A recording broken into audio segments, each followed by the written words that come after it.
ce que nous avons eu par la diaspora, ce que nous avons eu par des mains levées spontanées. Et après avoir, j'ai d'ailleurs donné toute la documentation y afférente. Et à l'occasion, je lance un nouvel appel à contribution à tous les compatriotes. Nous devons lever 200 millions de francs pour financer notre campagne. Donc, j'invite les uns et les autres à mettre la main à la poche pour nous permettre de vivre notre rêve d'alternance jusqu'au bout. Les mêmes mécanismes par Orange, par MTN, par le compte bancaire à Finlande, par le même mécanisme de la diaspora, la plateforme www.cabral2018.com et la plateforme Hello Assou. Voilà de quoi il était question, mais à côté de cela, il fallait également faire le point sur les démarches de la coalition et puis évidemment vous renseigner sur les grandes lignes de notre projet de société. Mais alors, la coalition, on est toujours en discussion et c'est plutôt encourageant déjà que nous soyons arrivés à nous parler. C'était déjà le plus difficile. J'ai saisi par correspondance et je vous ai donné la documentation les 8, ou plutôt les 7 autres candidats, puisque nous sommes 8 de l'opposition. J'en ai rencontré 4 déjà. Avec d'autres, nous échangeons. Ils m'ont donné leurs avis et leurs réserves sur ma démarche. Ils m'ont proposé les leurs.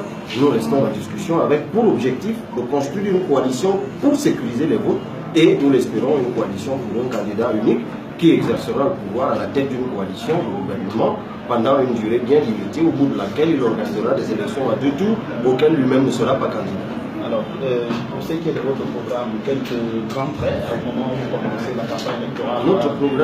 Notre programme qui s'intitule Le Cameroun qui protège et qui libère les énergies est structuré en 11 axes et nous avons discuté ici sur l'axe agricole, une économie de croissance portée par l'agriculture. Nous démontrons comment nous pouvons créer 2 millions d'emplois seulement avec le secteur agricole.